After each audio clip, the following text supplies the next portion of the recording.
guys have been going in the last week. So let's see what comments we're going to react to today.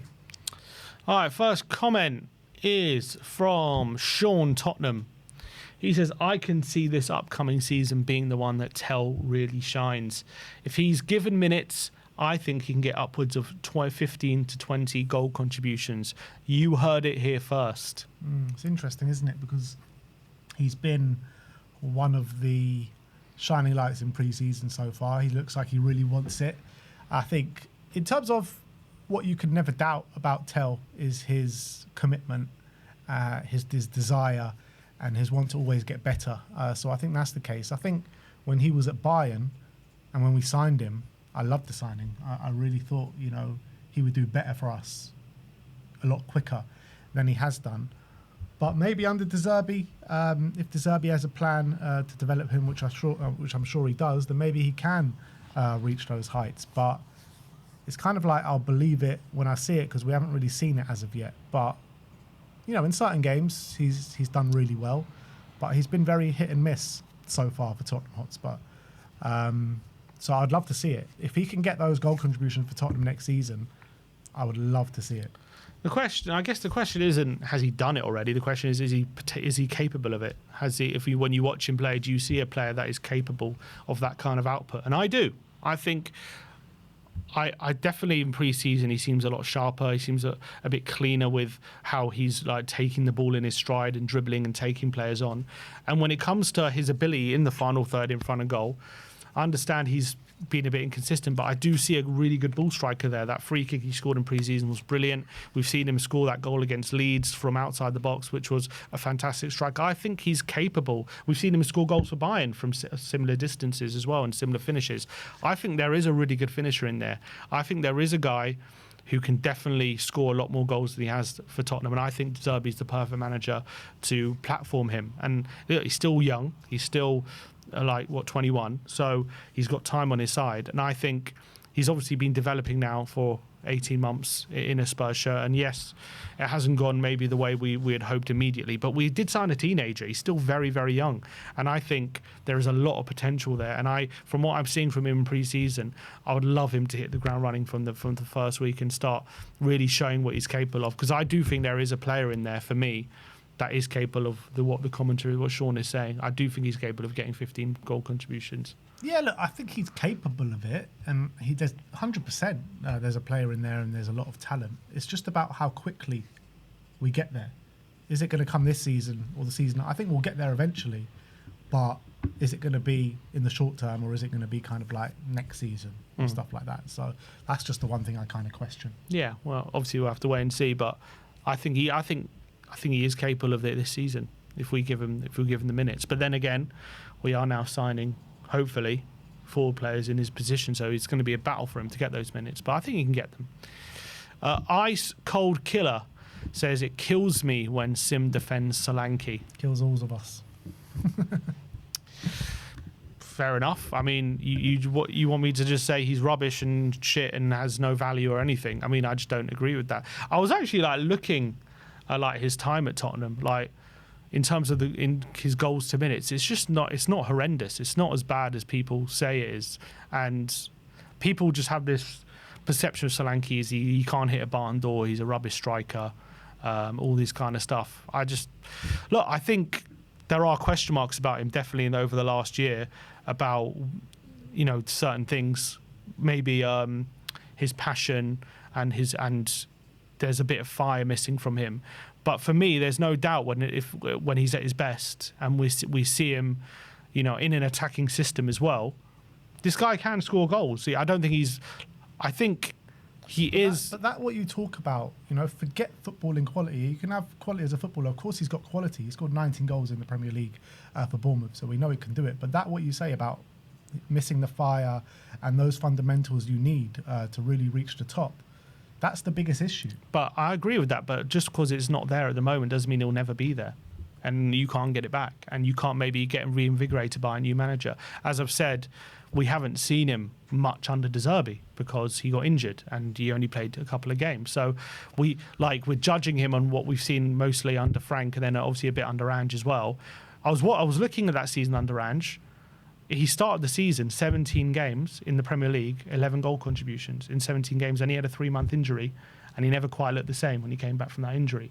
So, like, he was playing well, and he was looking good in that period, but people gloss over and forget that period because it was a while ago, and fair enough, I understand that. Last season, he didn't play for 6 months, pretty much, and when he did come back, I thought actually initially he came back, got that brace against Man City, he scored against Crystal Palace. Actually, I was looking at his Champions League record, scored 3 goals in 3 games in the Champions League, so it wasn't horrendous. But then again, injuries seemed to hit and he never seemed to stay fit, and then he got fit again when De Zerbi came in, and then he got injured again and missed the whole rest of the season. So I think the main thing for me is, he's had big problems with injuries since he's come in, and that's obviously a massive concern. But this is a player that played all 38 games the season we signed him, so he is a player that if you get his fitness right, he can stay fit. He's not like this perennially injury-prone player throughout his career. We have seen him stay fit for extended periods of time, so I'm hopeful if he does stay, and if with our hopefully improved or different medical team, he can keep fit. And it's all about whether De Zerbi can reinvigorate him and get that striker back that we signed. And I thought when the striker we did sign was a good striker. What I will caveat and say, I don't think he's ever going to be a top striker. I don't think he's ever going to be an elite striker. I don't see him like ever being this guy who is a killer in front of goal and he's going to get you 25 goals and he's going to, ever finish like Harry Kane or ever finish like any of the top strikers in the Premier League. He's just not that. But could he be at his very best a serviceable finisher who can get you 10 plus goals? Yes. Is he a player when he's at his best who's got very good hold-up play, is extremely effective presser, really good physical qualities, really good link-up play as well, good in the air as well? I do believe that. Is he a player I think De Zerbi could have use for? 100%. But it's all about whether De Zerbi can bring that best out of him and bring him back to how he was when he first joined. Because as I say, when he first joined, his first 17 games, there was a good striker there. And we just haven't seen it since. I question if he's ever going to get back to those levels. I mean, you're talking about the amount of time he's been out. Obviously was back for the back end of last season, looked poor. You really think... But I'm saying he got injured again, didn't he? Yeah, he did. But you really think like this pre-season, I know it's hard to take from pre-season, but we're judging Tell and how good he's looked on pre-season, so it's only right to do it for all the players as well. And you would think like after being out for so long, he'd be out to really prove a point to De Zerbi in this pre-season. But to me, he's not really looked interested in the 2 45-minute slots that he's had, against MK Dons and I think against Chelsea. He's looked really poor. And, he's not getting in the positions. He hasn't really, apart from maybe a 10-minute spell at the end of the first half of Chelsea. And even then, he wasn't great. You just noticed him on the pitch a bit more. He's been unnoticeable on the pitch. He's been anonymous. I think the fire looks to have gone out of his eyes. And you look at the difference between him and Richarlison. You always notice that Richarlison's there because Richarlison is always busting a gut in the game for the shirt, for himself. Because that's the standards that he holds himself to. I just feel like that's kind of gone from Solanke's game. So if he doesn't have that, then there's no point having him at all.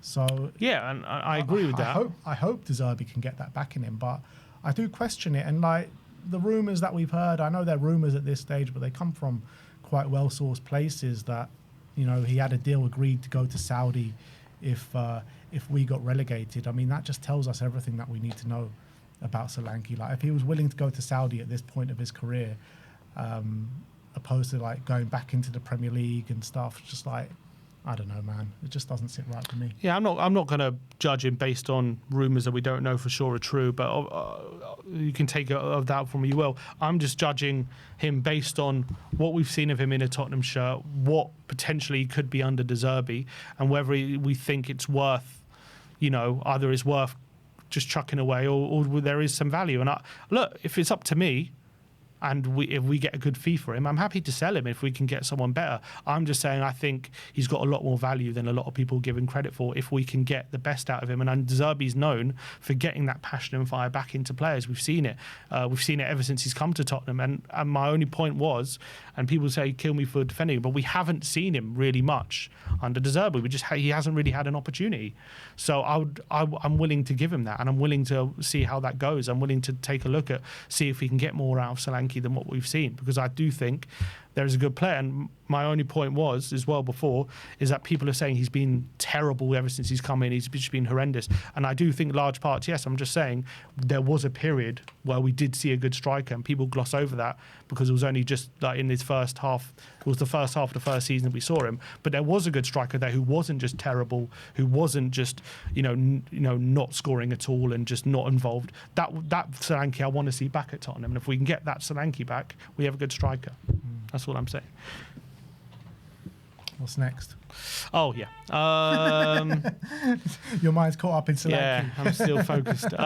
Kamar Hagra says, you guys are insane, especially Sim. You're saying Gakpo provides in the final third. Then what was Johnson doing? What is Richie doing? Why we got rid of Johnson? And why are we getting rid of Richie? If you watch Gakpo playing regularly, you would not be convinced to even sign him for 50 million. He's basically a Richie clone, does nothing the whole game, pops up with a goal in some games. Very, very frustrating player. I'm insane for... Look, don't compare Johnson and Gakpo. I mean, Gakpo is a completely different level of player to Johnson. They're both frustrating in their own ways, but Johnson was a black hole in possession. The ball would go to him and you would never see it again, and it would disappear, and 30 seconds later, 20 seconds later, it'll be near our own goal and we'll be defending. That was Johnson. Johnson was good for certain things, running onto through balls, which he would then finish, or tapping things in at the back post. And if you could do that enough times, there's an effective player there, and that's absolutely fine. But Gakpo is not the same. You give the ball to Gakpo, he will hold it, he will dribble, he can link with... He is quite selfish, and that is a flaw of his. I'm not going to deny that. But he's not the black hole in possession that Johnson is. He's very, very different. He's technically a lot better than Brennan Johnson. He can hold off his man. He doesn't just lose it as easily as Brennan did. He's a lot more effective in that way. Obviously, he has his flaws, but Johnson was just complete. Johnson literally offered nothing apart from those moments, whereas Gakpo definitely offers a lot more than Johnson. When it comes to Rishi... they're just different positions. So, Rishi as well has been here a while. He's, the ball bounces off him. He's a bit of a trampoline. But yeah, he offers something in the final third, and I'm not massively against him being a striker, but it's just different positions. So I wouldn't compare them. The reality is we should never have sold Johnson when we did because we lost an option and we nearly got relegated. So we needed his kind of input, even though he wasn't doing much. I'm happy to sell him at the end of the season, but at the time that we sold him, we probably shouldn't have. But Gakpo is hell of a lot better player than Brennan Johnson. The guy starts for the Dutch national team. He's a very, very good player. Johnson doesn't even start for Wales sometimes. Yeah, you know what I mean? So I think with Cody Gakpo, I think he'll be a very frustrating player to watch at times. I think, fans will definitely get on his back at times because of how frustrating he can be. And I do worry with Cody Gakpo, if we do sign him, is it just a player that's going to provide a service for a year or two and we're going to look to kind of move him on in a couple of years' time because of how frustrating he is, and we want a kind of a more of effective player at times. But when you're looking at the market now and who we can bring in to take us up to the next level, Cody Gakpo does represent that because he's better than anyone that we got in those positions. So... You're looking at the price, though. The price is crazy for a player that we might not be able to sell because of the price. That's the issue. Sign or sell? Sell. Sell. You mean in 2 years' time? Yeah. Well, look, you cross that bridge when you get to it, but in 2 years' time, if he's been an absolute disaster, you have to take a cut price free, is what it is. Even if he's not a disaster, if he's just showing the same frustrations that he has done, we've all said it, you've said it countless of times how frustrating Cody Gakpo is to watch. So if he's showing those frustrations, and we probably, if we're going in the trajectory which we think we'll be going and shooting up the league and going for Champions League, and then after Champions League, hopefully going for more, then we'll probably look to upgrade on him. I think Gakpo's more than good enough to be in a team that plays Champions League. He's shown that. He's even good enough to be in a team that wins the league. He's shown that. He's done that with Liverpool. So I wouldn't necessarily say... I understand what you're saying. As he gets older... Yeah, I understand what you're saying. But right now, I don't think it's the time to think about that. I think right now is the time to think about how can we get this team back competing, and I think Gakpo can do that. I think Gakpo can be part of that.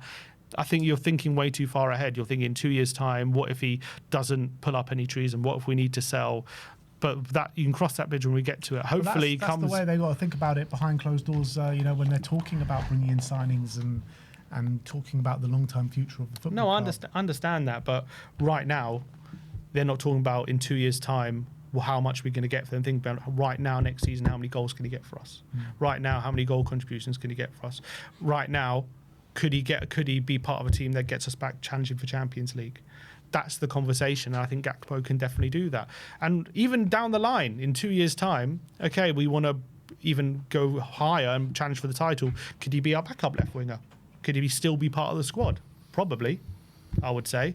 I wouldn't say unless he's a disaster. I wouldn't say you would definitely want to sell him. Obviously, you'd have to see how he does over the next 2 years. But for me, like right now, if you're looking at the decision to sign him for a good price right now, given the market, I think I would land more on yes, you go for it rather than no.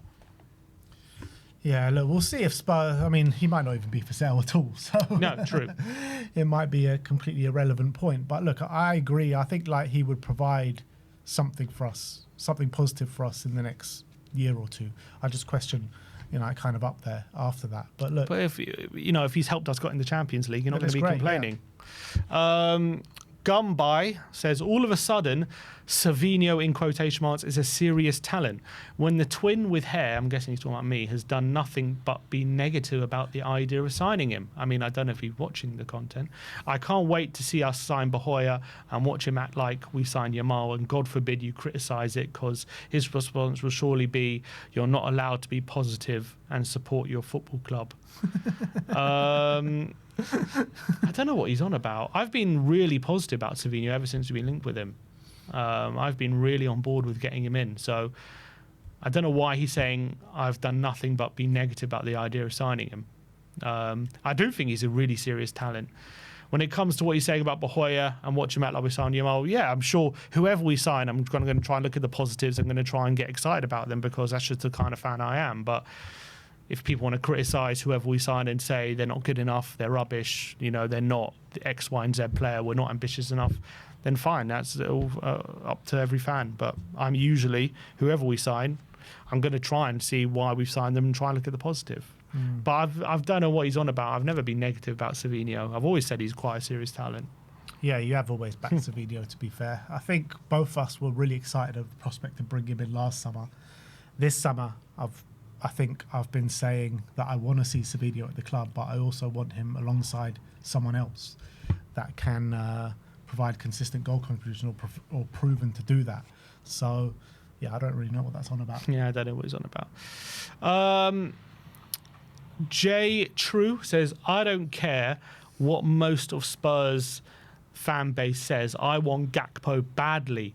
Top 10 left winger in the world when you really look at his stats, is a true goal scorer, a passing threat, meaning between him and Robertson and the doggy, Solanke will finally get service. Is big, so can hold up play with Solanke and Kudus any better than him, and he'd be on City, Madrid, PSG or Barca. I mean, in this current market, it's probably right, because this current market is pretty poor. So anyone that's pulling up consistent goal contributions on the wing, higher levels to Cody Gakpo, they are all of those clubs. So that's probably right. Yeah, I think Gakpo is like the level below that. But I'm listening to fans like scoffing at Gakpo, and I think like they understand it. We all want to get the A-star talent, the A-list talent, but like, are we actually capable of getting that right now? Like, probably not. Like, do we have to settle for someone like Gakpo who could be the player that helps us get back in the Champions League, and then fine, he serves a purpose, and down the line we can move on. But right now, that seems to be a good purpose to serve. Yeah, I agree with that. Peter Jackman says, Solomon is so underrated and he's been treated unfairly since he came. He's a better player than most last season. Keep him, play him. What is wrong with the club? I mean, I agree with that. I think he has been treated unfairly. I think when you're looking at the struggles that we've had in the forward line, he probably would have started a lot of games last season with the injuries that we had. So, like I said, I'll be happy to keep him around for next season. Not to start, just to be a kind of rotation or backup option. And I think you've seen in pre-season, he's been one of the highest performing players. Look, I'm not sitting here and saying, he's going to come in if we keep him, going to come in next season, get 20 goal contributions. Far from it. But I think he's a lot better player than maybe people kind of give him credit for. I think it's what he says is probably true. I think he is probably underrated because ever since he's come to the club, he's either been injured or out on loan, and he hasn't ever really got a fair shake at the football club.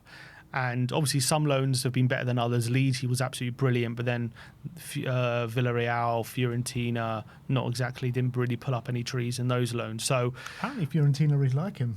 Well, they're not coming back in for him, are they? Well, I saw links. I did see another link for him, Fiorentina today. He did okay. I think he scored a few goals, but he wasn't. I don't know. He didn't set the world alight. Put it that way.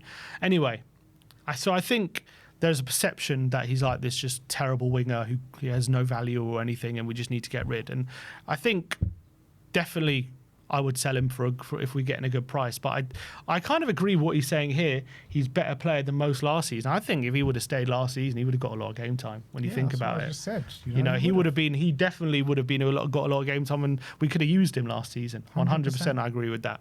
I think he would have added more value than what we were playing Gallagher out wide sometimes, and definitely thinking at those points. And even we were playing him, and Solomon could definitely be in competition with him last season as well. And you got to remember when we did sign him that he was okay. He was pretty decent at Fulham. He had some decent spells at Shakhtar. So there was a good player in there. He had a decent start as well. Those after before he got that big injury, there was like 2 or 3 games where he looked really good. But then he got that injury, and that kind of threw everything off. What I do think is, I've always believed ever since he signed, and I still believe it now. I just don't think he's. I think he would have had his uses. He would have been at Tottenham. I just don't think he's good enough for the level that we want. I just always believe that. Yeah, that's fair enough. But the level that we've been at the last 2 years, that's also true. Have been 2 17th place finishes. Yeah, and he's definitely better than kind of that. And I think in terms of what he provides from open play, he actually provides more than Brennan Johnson. Probably, yeah. Probably a lot more. But we've sold Brennan. Yeah, but we're talking about. He hasn't had a fair crack of the whip. I agree with that. The last couple of years. I agree with that. He's had nowhere near a fair crack of the whip. I think there have definitely been times where we've erred on the side of let's just get him out on loan and get rid. He's not part of our plans. Where actually, when you look at our attacking wide options, he could have been an option, and he actually could have probably done something with us. I don't think even if he would have stayed in those times, he would have convinced anyone that he should be starting for Tottenham week in, week out. I just don't think he's good enough for that. But could he have been a squad option, and could he have provided something? Yeah, I don't see why not. I don't think anyone says that he's the winger to take us onto the next level. He should be starting for us week in, week out. But what I keep saying is that I think that he could be an option in the squad. That's it. I agree with you, but I actually think that time has probably been and gone. If we can get a good fee for him now and then sign more players. I think that time was the last 2 seasons. I don't know about next season. But maybe. I mean, depending what our plans are for the wingers, to be fair. I guess we can only judge that at the end of the window. Bad says, Sim is tweaking. There's absolutely no way we should spend anywhere near 70 million for Gakpo. Look, I think 70 million is the max of the max of the max that we should go to. Anything above 70 just goes into ridiculous territory, in my opinion. Yeah, it probably does. But as I've said, the market is skewed. The market is crazy right now. They were talking about 65 million even for Nick Jackson, who's, is he more proven than Gakpo in terms of in his relative position. You've got a left winger who's been at a big club for the last few seasons. He's been part of teams that have won leagues. He starts for his national team. He was, I think, player of the season when he was at the Eredivisie back when he was there. He's been consistent source of goal contributions over the last 3 years. He's 6 foot plus. He's got a lot going for him. And also, apart from that not many people are really mentioning is that he'll come in and fit in right away because he's got a lot of people that he knows here. From also the true. National team. And also that left wing link up with Robertson and Cody Gakpo. It's also true. So I just don't think that 70 million fee is as ridiculous as people are making it sound, especially in this current market. I think maybe a couple of years, even then, I don't know how much Liverpool signed him for, but I think 70 million in this market for a player of Cody Gakpo's quality is not ridiculous. I just don't. And as I've said, put it in the comments. Let me know. I want to know what your thoughts are. You're the manager. You've got 70 million to spend on a left winger. Who are you getting who's more proven, more reliable, and 100% better than Cody Gakpo? Who is this player? Because I would like to know your thoughts. I would like to know what your opinions are, because I can't think of too many. If we are going Prem proven, if we go even outside of the Prem, like, let me know in the comment section, because everyone's saying it's ridiculous. I'm just looking at the landscape and it just doesn't seem that ridiculous to me. But maybe I'm missing a whole bunch of players who we can get for 70 million who are definitely better than Gakpo. But let me know. Look, can we just stop all this and just go bring in Gift Orban and let's be done with this? Exactly. Last but not least, this Darius, to be fair, is bringing a few names to the table. He says, why not Ilman Ndiaye, Yakuba Minter, Karim Matoma, or Brahim Diaz from Real Madrid? He is going to have a hard time with Diamande arriving. Goula as well could come in the 10. Brahim is going into his last year of his contract. Surely not more than 50 million, can play both wings and 10. Abundance of experience in Serie A, Spain, World Cup, and is still at a good age. I like Ilman Ndiaye. I've always liked Ilman Ndiaye.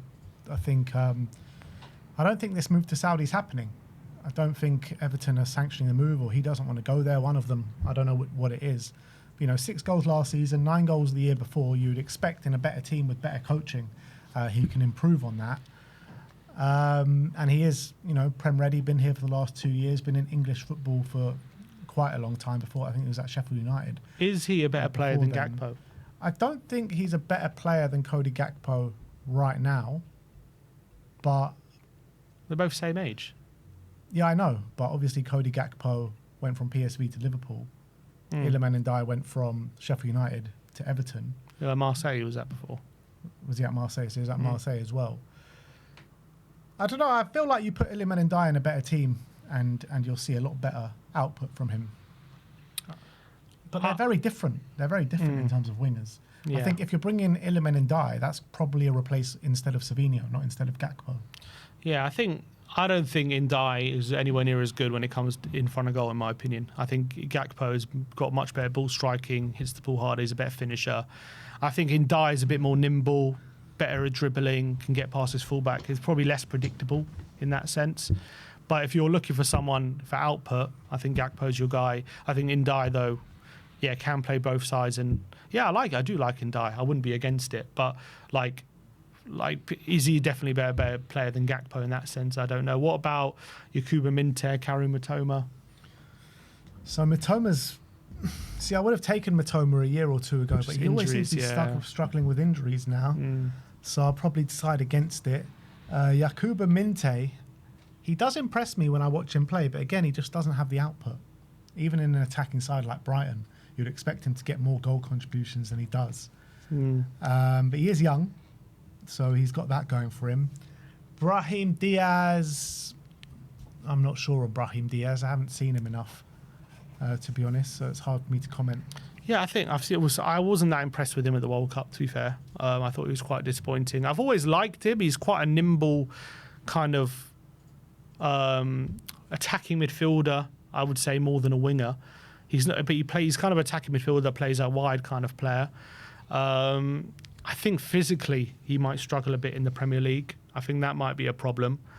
I don't think he's better than Gakpo. The thing with him, he's never really had the output. Yeah, he's not like an output machine. So, I mean, I don't mind the suggestions that have been brought by Darius, but for me, like you're asking me those players or Gakpo, I think I'd still side with Gakpo.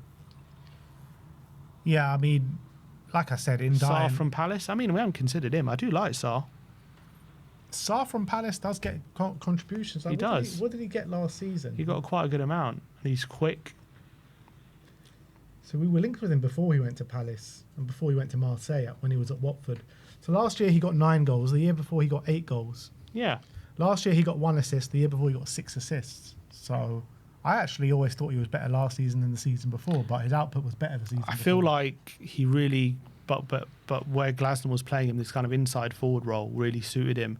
I always feel like when he's stuck out wide, he doesn't get in the goal scoring positions anywhere near as much. When he's actually if he played where De Zerbi wants him to play, I don't think he scores as many goals. Because I think it's different. But if we're using a fullback that's going to go on the outside, he might be able to occupy those central positions a bit more. Yeah. I just don't think we would, because Porro is going to be inverted. The thing is with him, he's like a very good transitional player, but is he a great player like in possession? Yeah. He can definitely run into a lot of trouble against low blocks and stuff for sure. But I do like him. I think there's a good player there. But yeah, I think he bit similar to Brennan under Ange. I feel like he fulfills a very specific role. You take him out of that system. I'm not saying he becomes useless, but I don't think he's as effective as he would be. Yeah, I don't disagree with that. But look, those are your comments, people. Let us know your thoughts in the comments section below. That is